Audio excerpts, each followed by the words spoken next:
I have been on an IVF journey the last year plus, open about all this because nobody does. And if I could help one soul, one person that has a similar experience, like that would mean the world to me.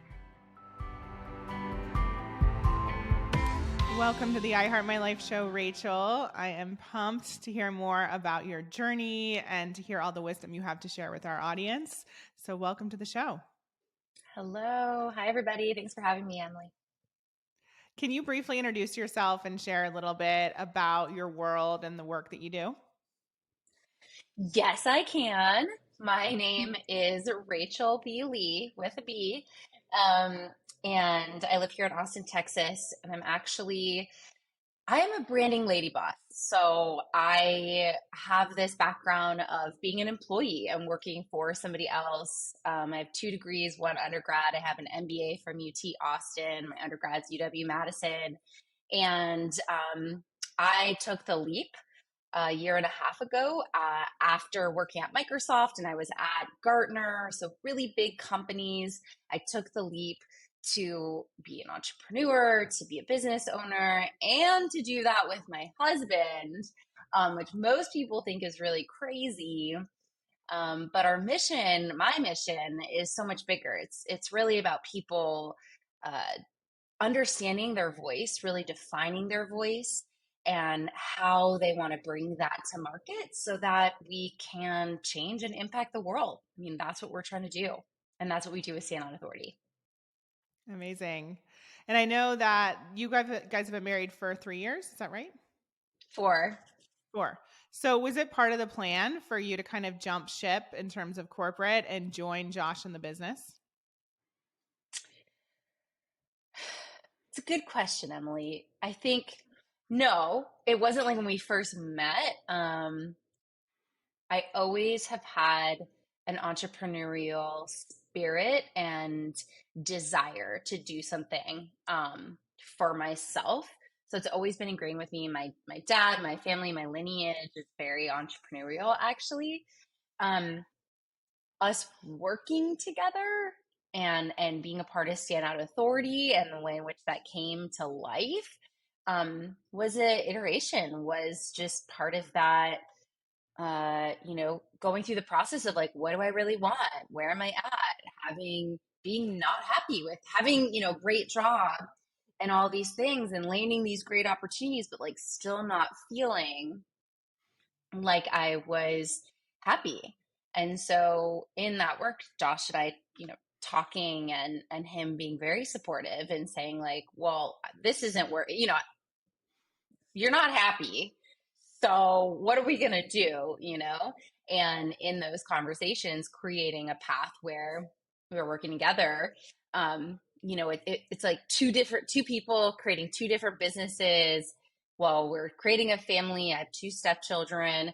Just didn't seem realistic for what we both envision. So we took this path together. Yeah, I love that. And I asked because it was never part of the plan for James and me to be working together. And so I know a lot comes up with that, and we can get into that in a second. But I'm curious to know what was contributing to your unhappiness when you were in your job? Ooh. So there's a lot of things that are part of this. I think, like, one, if you're listening and you are an ambitious overachiever who kind of thinks that the end, like, creates goals and thinks that goals is going to bring happiness, I get that. That's definitely me. Um, and I thought, being in corporate and climbing the corporate ladder and being a C-level executive in front of hundreds of people and all of that was the dream, was what I wanted. But realized that actually the constraints and bureaucracy of working inside of another company, especially when they're a big, big, big corporation, was really shattering to my voice. And for me as a creative human being, I felt like I was being constrained. It was like constantly having to prove things out on like all the people loved me because I was creative and outside of the box thinking and like pushing. But to continue doing that without really the speed and results and the closeness to people, just that energy, it just wasn't energetically feeling right, you know? Um, and a big piece of that, Emily, was just not being able to fully authentically share my voice as well. And as somebody like, I mean, like all of it, like caught up in here, you know what I mean? Like all the energies, that wasn't going to work long term for my authentic self could never fully be out there. And do you think you would have realized that had you never met Josh? It's a good question. I think so. I think so. Yeah, I think that because of Josh, he's really being an entrepreneur, and people might not know who Josh is. My husband's Joshua B. Lee, and he's an entrepreneur, 20 plus years. And um, I think like he really showed me that there is a much different way of living a life that isn't like get into an office and get out, and like it can be more expansive and multidimensional and like integrative. So I thank him tremendously for bringing that whole other light, that world. Um, I still think that I would have eventually gotten there because I ultimately, just in a hamster wheel. And quite frankly, I have so many friends, right, that are working, and it's just like working in jobs, and it's like the hamster wheel, you know? And so it's Yeah. exhausting. For sure. Yeah. And James and I often talk about that. If we hadn't gotten together, would he have discovered coaching and this passion and left his 12-year career? And I agree with you. Ultimately, I think he would have gotten there. But sometimes our partners are the catalyst for quicker change and really opening our eyes to something bigger. So I love that. And although you were unhappy and you had this clarity, I know that leaving something safe, so to speak, isn't always easy. So, what sort of mindset blocks or fears did you come up against that you had to move through? Oh my God. Do we have Um, enough time? yeah, I'm like the biggest block that continues to still be challenging is the money piece, right? I grew up, my background, I'm Jewish, so I have those cultural pieces of being Jewish, which you may or may not understand that. um, and being from a family of very hard workers, and you go to college and you get a good job and you make good money and you need health insurance, right, and the 401k and making the savings and that security um, is just such a critical thing in how I grew up. Not to say that my parents actually, when I now talk to them, they had many. My dad was a movie producer. Like he was an executive producer. Like he was filming in Israel. He was doing all these things. Very unsteady, right? In his like mid 20s. Now I understand. And I think it's kind of interesting, right? When your parents do that, they want you something different for you. But that piece of really saying like, oh shoot, there's not like a safety net. Like what I energy I put out there is what I bring in. The health insurance is like a big scary piece of it. Always, still is for me. I still am not out of that one. Just And like worrying that you're not going to have it. yeah, and how much healthcare costs, and like I mean, Josh and I mean, we paid like 30 grand this year probably in healthcare expenses. That's a lot of money, Yeah. right? Yeah. It's just so like, hi everyone. Like we're a small business, but we have two kids and we have the dentist. It's like all this stuff, right? I'm going through fertility, and then there's counseling, and God forbid any health insurance covers the counselors or therapy, right? So like all of those things, really big hurdle in making that leap and making sure that we felt I felt like I could do it and make it. And I think that that's one of the big things that holds people, most people hold back because of those safety nets. And I get it. Um, but Josh always told me, and he's 100% right. It's like until you make the leap and there is no safety net, you can't fly. It's like you just got to jump and then it will kind of work itself out. And it has. And it continues to. And so was it just him saying that, or were there other things that, like, because I always think, the fear is always going to be there, but when we focus on the desire and the desire is greater than the fear, that kind of pulls us into the decision. Was there anything else that really helped you transform your mindset and take that leap? Yeah, so I had a life design coach. So I've had different therapists and things like that, but this kind of leap takes a different kind of perspective. So Julie Reeser, she's still a dear friend. I worked with her and she was very, very helpful and sort of this like spiritual and transformational and like bringing up the questions, like, well, because I'd say to her, like, I'm not going to leave for 2 years. Like, 2 years feels good. Okay, cool. Like, that feels good, Rachel. And then it was like, oh shit, no, I need to leave. I need to leave now. It's like, okay, then we're leaving now. It's like you kind of need somebody. I also was part of the Ascension Leadership Academy, which is emotional intelligence curriculum, which is a very, what's the word? Hands-on and pretty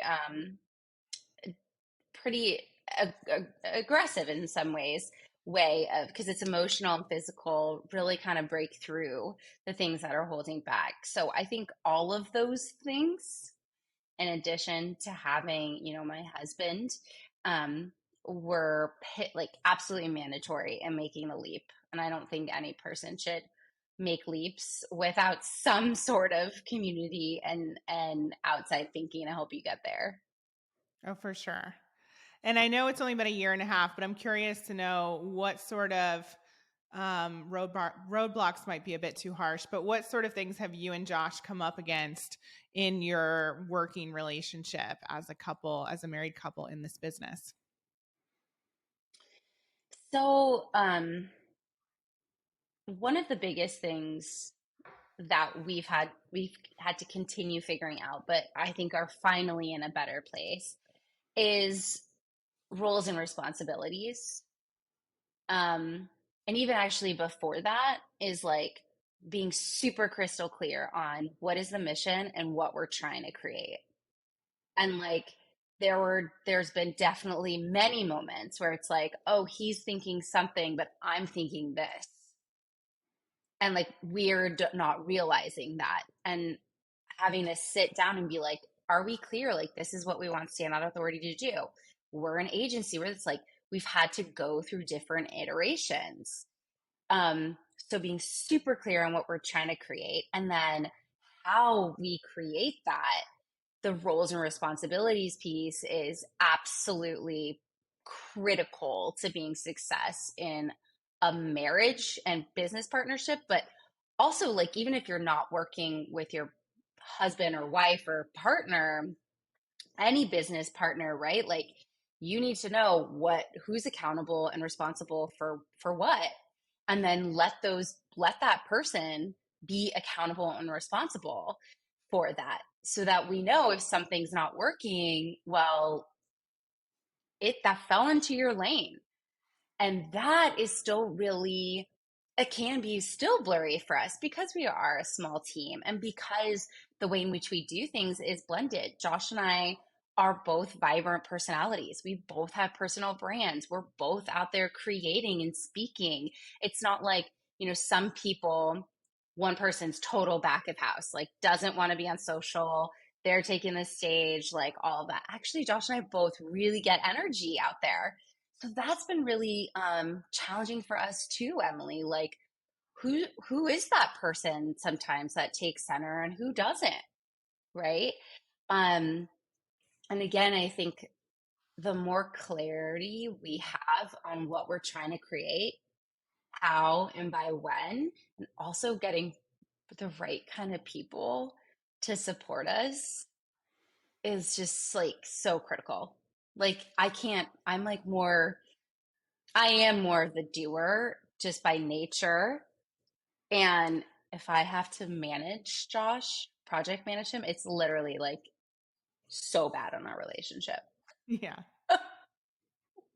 Like I get that. assistant, like so, like I don't want to be following up and seeing if you did something. That not good for us. Not Mhm. good for us, but for other people it might work. No, I hear you. And how do you guys, how have you found that balance, or have you, between even just, the way that you spend your time? Because I know for James and me, one of the things that we found works well is just being clear with each other if we're done talking about work for the day, and really respecting if the other person is, has taken off their work hat, so to speak. What about you guys? Do you have boundaries, or does work kind of flow into personal life as well? Um, I wish I could say it's like 5 p.m., the clock's off. Like, that's not how it works. You know what I mean? But we have gotten better. That's another learning that we've had of like, if we're going out to date night, which we do on Tuesdays, and I just finished a call and I just rushed to get ready and I just finished something with a client or whatever, and I'm like ready to talk about it. But Josh has been ready to go. He planned this date night. He's ready for date night. And I get in the car because, by the way, this has happened. And I'm like, da da da da da da da. And he's like, we're on date night. Like, I don't want to talk about this. And I'm like, you're right. You're right. I need a second. Can I just get this off, finish this off, and then we'll switch, you know? Um, and that is an important shift. I can't say that we're perfect on it. Um, but we do try our best to like at least say to ourselves, like I did this yesterday or today. I was like, "Hey, babe, I have two things. One's business, one's personal. Which do you want to hear first?" Love it. He's like, And what did he "Well, say? which one's more positive?" He's like, "Which one's gonna make me feel good?" I was like, "The personal." I love that. Yeah. But And it just was at being least like okay with whatever. lighter, It was just like it eased the conversation where in the past I'd be like, hey, da da da da da. And Emily, I'm very masculine energy. I'm like, this is something I'm working on, right? It's like shifting into my feminine, not being so go, go, go, go, go. So I really have to check myself on this. Yeah. I love that. So, switching gears, I know that well, I'll tell a story first. Earlier this year, January 2022, you recommend, I think it was January, maybe February, you recommended the book Spirit Babies to me because I was really hesitant about whether I wanted to get pregnant and how we wanted to expand our family. And it was like such a game changer for me, and actually helped me connect with our future daughter, have a dream about her, really like envision my life being pregnant and being a mother. So first off, I want to thank you for that, because that was Wow, like a monumental shift for me, and I've recommended it to so many people. So thank that's you. amazing. And I know that you've already kind of mentioned it here. Fertility is a part of your current journey, and a path that has brought up challenges, lots of growth for you, lots of learnings. So I'm wondering if you could share a little bit about some of just the behind the scenes of what's been going on. But most importantly, like where you're at with it today, because I know we were speaking offline a little bit about this, and how it's such a lesson in surrender, which I think is a theme for a lot of people this year and the last few years. So I'd love for you to speak a little bit to that. So, um, I have been on an IVF journey the last year plus, and the journey started because Josh has a vasectomy.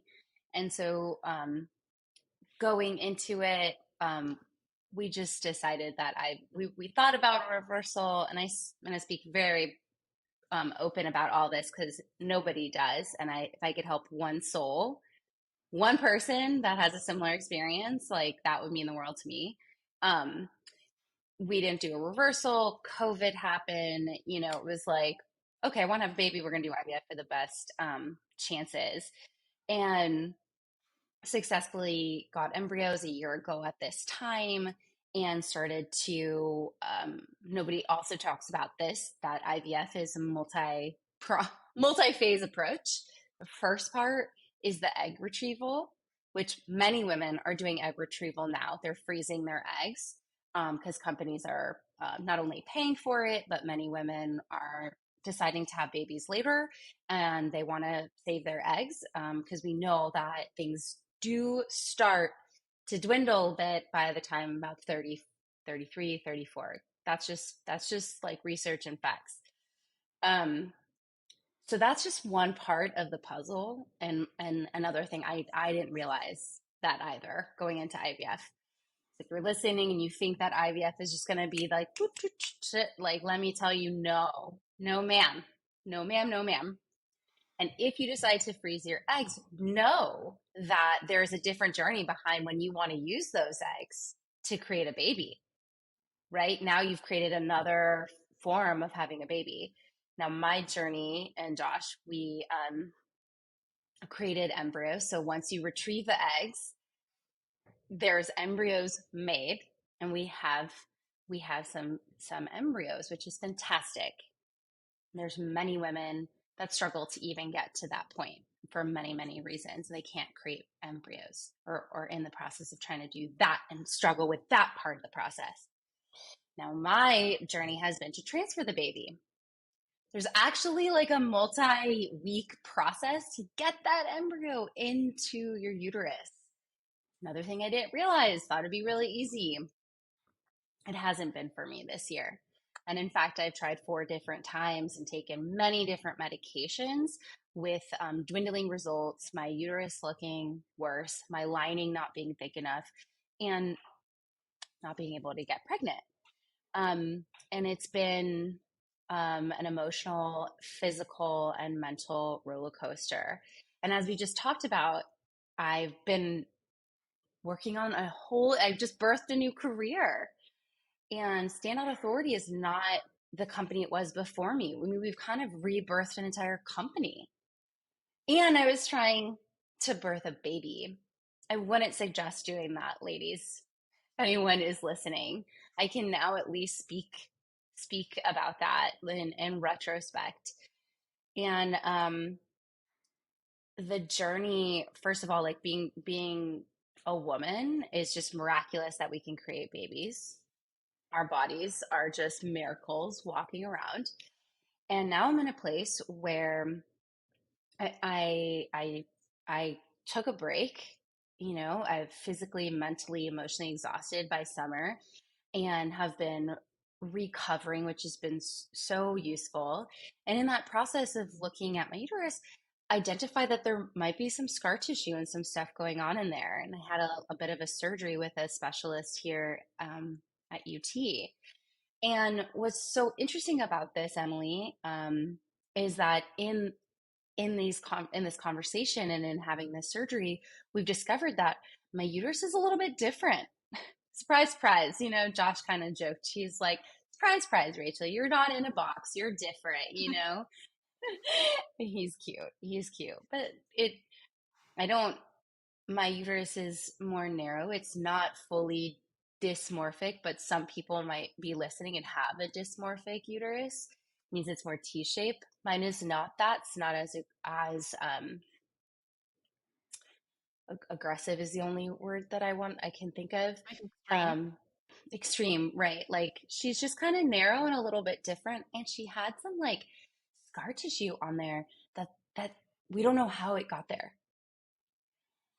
So that's really interesting. She said that you're probably just born with this. Hmm. And we don't know how that scar tissue is there. We don't know why this is there. And we also don't know that all this learning doesn't necessarily explain why your lining hasn't been getting thick enough this entire year. So I get to sit in this place of complete uncertainty.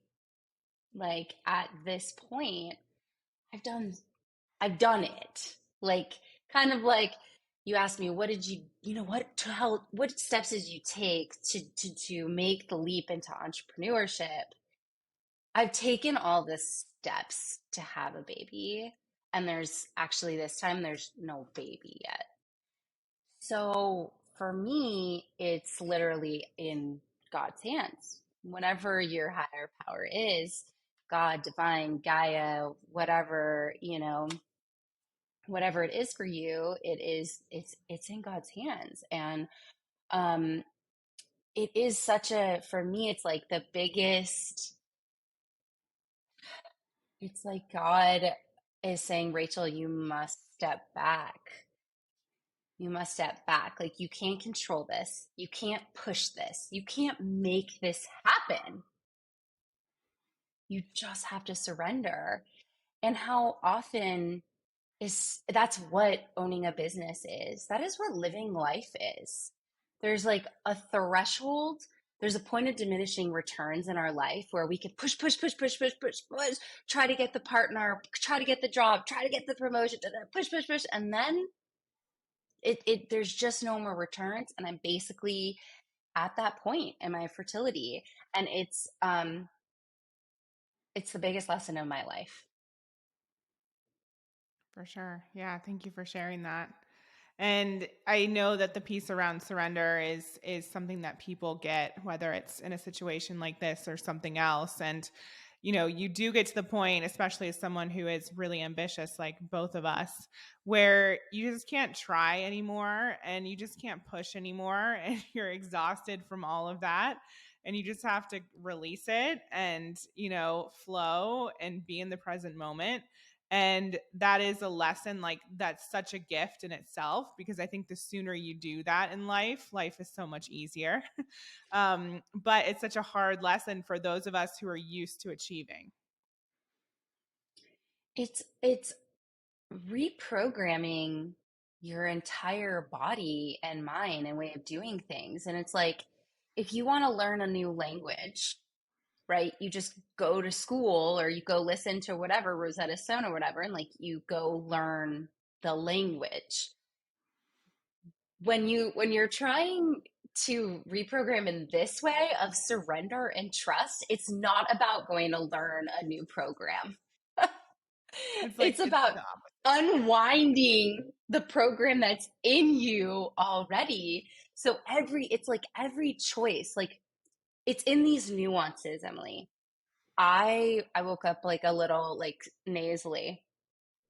I can kind of feel it in my head. I've been running today, and I had a meeting. I came back here and I was like, I was about like, oh my God, like I am so tired. So old Rachel, keep pushing, get on the computer, send some emails until the second it's time for the interview with Emily. Now, Rachel, no, eat something, go lay in bed, take a rest, regroup, have some tea, have some water, and I'm going to see if I can do some more work after this. But if I can't, because the kids are on their way home and they take another amount of energy and I need to be ready for that. So I'm just going to do my best. It's that. It's literally like that small that I'm learning that it's that each one of those decisions, every time, every day, that lead to this bigger idea of surrendering and creating a baby. Yeah, it's so amazing. Even like you said, the baby isn't maybe physically here yet, but the lessons have already been, so prevalent in your life and it's already transformed you. Just this process has already transformed you. And what did you, so Yeah. one of the things that struck me about you that I've shared with you is that, obviously we um, were expecting our baby in 8 weeks or so at the time that we're recording this. And I was really hesitant to share that with you because around the time that we found out we were pregnant, I believe you had a transfer that didn't go successfully.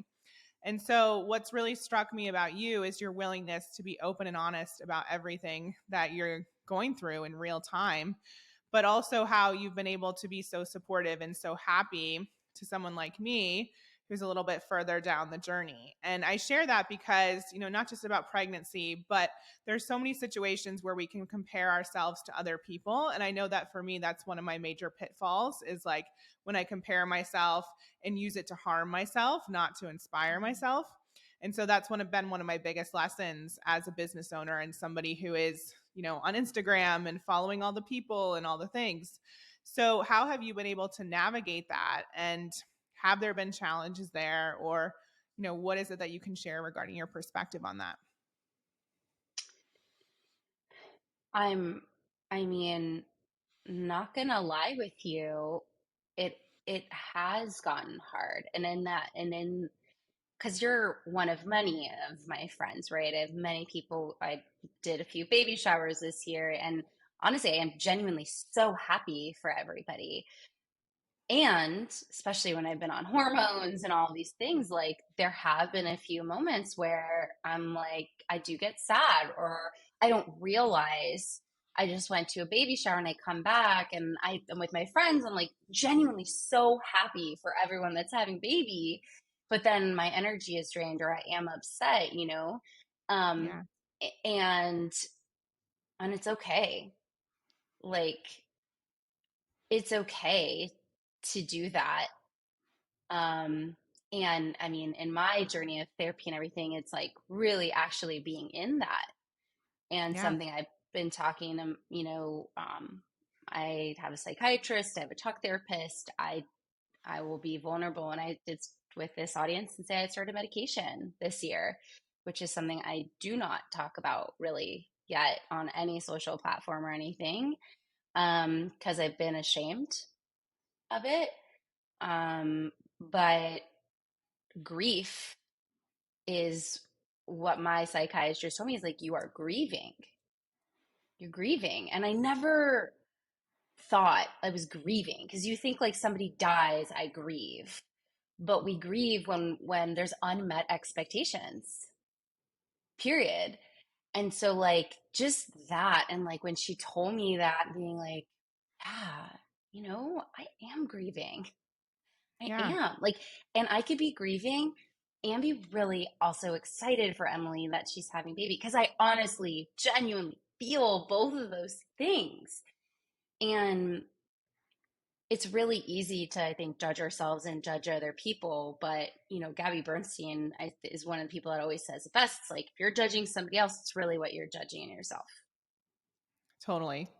Yeah. And I'm so Yeah. glad So you if I'm shared that. judging you for being pregnant, it's because, oh, well, I'm not being pregnant. That makes sense. But like, let's have awareness of that. Let's feel into that and like move forward and not be caught in it. Yeah. And still allow yourself to feel the emotions like you were saying. Because I That's think, it. this has been a theme for whatever reason on the show for the last few episodes, where especially in the personal development space, it's like, okay, well, like shift to your positive thinking and not actually experiencing what you're experiencing in the present moment and going through the stages of grief or whatever it may be, sadness. And, being like, yeah, that did suck, or this does suck. Let's actually acknowledge that instead of bypassing it. It's so, so, so important. And I think for me, um, I I've gotten comfortable being in that grief and being like, I am upset right now. I'm in this. I'm anxious. I'm this. I'm this. I'm this. The part that we also need to be very aware of is when we're not making that shift and in that down and can't get ourselves out of it. And for me, when I'm starting to feel like I am having a hard time doing for me, it was, I'm having a hard time doing my work. I'm down more than up. I'm having like panic attacks, like I'm in, that was a different kind of sign when I'm already doing the work, right? When Yeah. we're meditating and like in it. And so everybody's journey is different. And whether it's a fertility journey or you're in your career, your relationships, your health, your money, um, mental health awareness is just so, so, so, so important right now, because we're all experiencing a lot. And social media is really devastating, I think, to our mental health. While there are many benefits to it, um, I would say sometimes the negatives are far greater. And I just, that awareness of how you're feeling and when to get support is absolutely pivotal no matter what you're trying to do. To I hurt my life, to love my life means I must be really aware of what's going on in my life and how I'm feeling in it and not pretending. Oh yeah. I mean, I don't remember who said this, but I talk about it all the time, so I should probably figure out. I remember reading something that said most of success is just about having awareness and, awareness of yourself and what's going on, awareness of the situation, awareness of where do you need support right now, what could possibly trip you up, like all the things. So I love that you said that. And thank you for being so honest and vulnerable. I know that a lot of people are struggling in various ways, and it's so important for them to hear someone like yourself share that it's okay to get support in many different forms. And actually, that's the strongest thing that you can do. Exactly. 100%. So I don't mean to go from fertility to branding, but that's what I'm going to do anyway, because why not? Because they're one and the same. Exactly. So you talked about how one of your missions is to support people in finding their voice. And I've been watching the Meghan and Harry documentary. Oh my And gosh, me too. Meghan Markle said on stage that women don't need to find their voice, they have their voice, and we just need to encourage them to speak up. And I understand what she's saying there, and I agree. And at the same time, sometimes people don't know what their message actually is. So I'm curious to know, like, what is your favorite work, and how does the person listening who is looking to establish their voice start to do that? I think I'm so love that you mentioned that with Megan because I had the same reaction where I was like, agreed. And what we say does matter, right? Not only are we responsible for our words, we're held accountable to them, especially in a digital social media driven world. And if we want to use our voice to grow our career, which we should, we have to, whether you use that online or don't, most certainly that voice is being used with your clients inside the corporate or whatever business you're running, whatever, right? Your voice is like ultimately what's going to drive whatever you want to create in your life. And I think it's something that, to me, it's all about your personal brand.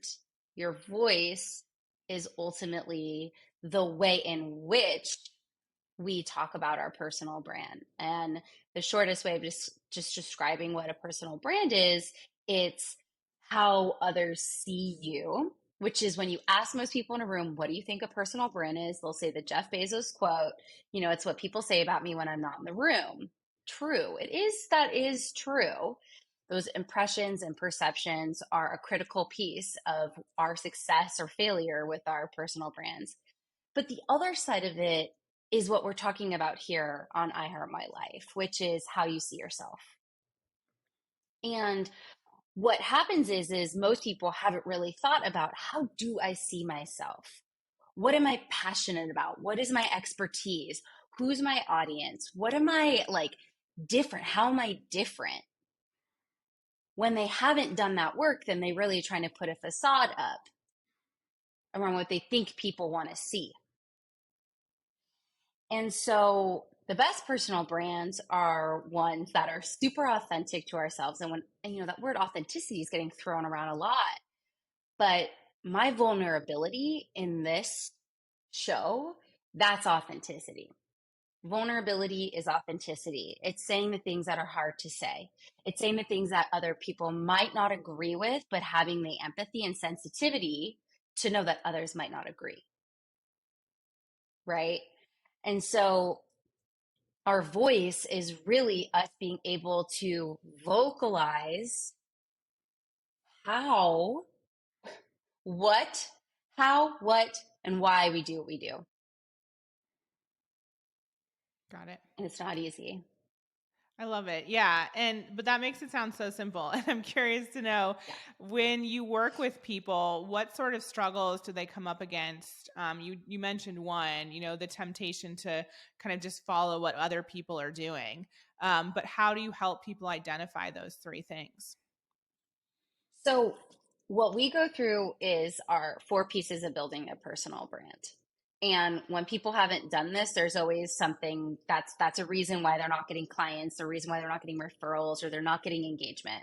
It's because they haven't been super clear on their personal value proposition. And so the pieces that make up your personal value proposition, your personal brand, is your skills. What are your skills? Like, what are your superpowers? This should be 2, 3 things max. If you don't know what they are, go ask somebody. Go text, email 10, 20 people and say, what would you come to me for? Many times people will answer this, Emily, with, I'm very resilient. That's great. That's not what I'm talking about. That's an adjective to describe you. That's not actually a skill that I'm talking about. I'm talking about hard skills, right? For instance, I'm really good at branding and marketing. Not everyone can say that. I'm really good at communication, not just here speaking, but writing, right? Writing, building presentations, all of that. A lot of people can't say that, but other people might be super into operations or analytics or research, right? I like to think about these things as like job descriptions because it helps put you in an area, right? Because we need to have a niche of who we are. So for people to understand this, we need to actually have a superpower, have skills, then understand who is your audience. People really struggle with this one. When I say audience, I'm saying who can relate to your background and your experience. So if you think that your audience a lot of people will say the aspirational audience. I really, really, really want to go after, 35-year-old millennial women. Like basically I want people like you, Rachel. And I'm like, okay, but you're a man, you're 20 years old, you've never worked in tech, da da da da da. Like, I might be your aspiration, but based off of where you are today, there is a disconnect in those audiences. You have to go after, and by the way, with the way things are changing with content marketing and the way data and analytics and engagement, you're going to be much better off going to people that work are your current clients, people retaining them. Like look at those people first and foremost before you go after this. Like, I think this audience because maybe whatever the competition is doing it. The other piece is differentiation. Differentiation is the most critical piece of branding. And let's be real with each other. With millions and millions of small businesses and millions of creators across the globe, we all are a lot alike. So your differentiation has to come through with things that make you credible. Credibility. What makes you people trust you and give you credibility? Some of the things for me are the fact that I have an MBA, the fact that I did work at Microsoft in corporate, that I have worked at an agency, right? These are things for the audience that I go after in the business. This brings good differentiation. Other people can be a branding lady boss, but branding lady boss that's worked with corporate and executives, not everyone can say that, right? And then the last piece is, what are you passionate about? Like at the end of the day, this how I see myself and how others see me, the more passionate we are, which means what is giving you energy and excitement. When you think about that, your audience, your differentiation, your passion, and your skills, those pieces are going to build your value proposition so that Thank you could you. say in one line, my name's Rachel B. Lee. I'm a branding lady boss. I help people and organizations build their personal brand, create influence, content, and change the world. Very clear. Yeah. Right? And I like left out the LinkedIn strategy. Because we can tweak it, right? Like if you look at my headline on LinkedIn, for instance, versus on Instagram or Twitter, right? There's flavors of our brand on different places, but it all ladders up to one value proposition. So good. Are most people who you work with missing one of those components more than the others, or is it just they don't have the combination nailed? I would say most people are not very clear on their audience. They think one thing and the reality. It's like if you're on LinkedIn and we have people that say, I really want to go after investors or whatever. And then it's like you go look at all their connections, you look at the content they're putting out there. There's nothing around investing, nothing to attract an investor, right? And I'm like, are you sure it's investors? Well, if it is, if we do have a product to go after investors, and we gotta like really change this up here so that you're attracting the right person. I'd say that is a big disconnect for most people. Most people also really struggle to connect their stories. It's Mm. like I worked at a company as a VP, and now I'm a leadership coach. I'm a coach or whatever. I'm like, and they are really struggling to attract the right people, get those clients because they have this corporate background, but they're trying to attract, let's say, students or something. Yeah. Right. I was just talking to somebody. So there's just like a disconnect. People like, there's a thread. Our life is just like this one woven thread of our experiences, and people try to put it into buckets when really our job as great branding people and as marketers is to actually tie that thread together in a story and narrative that makes sense and attracts the right people that convert. Oh, I love the way you describe that. It makes it so much simpler as well. So good. Yeah, Well, I people mean, are it's like, obvious. it's like, it's like, well, I love traveling and I do this on all my spare time, but I don't talk about that at all. I'm like, why? Yeah. Like, why? Because like, so it's that finding the connection and finding how to communicate it. Mm-hmm. That's where it gets really nuanced. It's the how and where, and that's the content strategy piece. Yeah. Well, I mean, sometimes we're so close to the brand that we can't see all these holes. And that's why Never. people need somebody like you.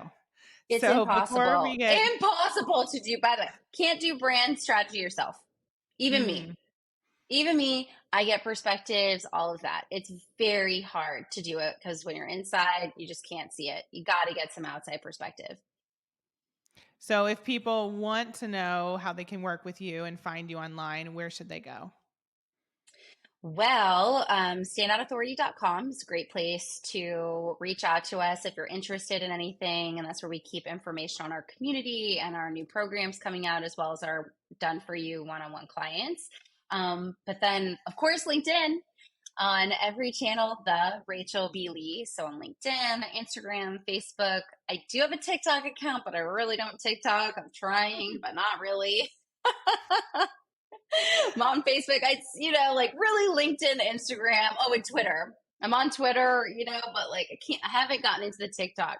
Right. With the energies, Emily, we have to be mindful of our energies. It's very hard to be good on every platform. Totally. So at I Heart My Life, we believe that we're far more capable than we give ourselves credit for, than we even know. So what would you say is one way that people can create a life that's better than their dreams? Surrender, trust. I mean, it seems obvious based off of our conversation. Um, I think we can create the dream, visualize the dream. You have to take action. Can't, must take action. But once you do some of that, you just gotta let it ride. Take your hands off the steering wheel and just trust that it will all work out. I wonder if Rachel last year would have said the same thing. Probably not. I might have said it, but maybe not have fully understood it. Yeah. I love that. Well, thank you so much for being here, and thank you for your vulnerability and honesty and sharing your journey and all of your wisdom in so many different areas. I'm grateful for you, not just for this conversation, but for our friendship, and I'm excited for your next chapter. Thank you so much, Emily. Thank you.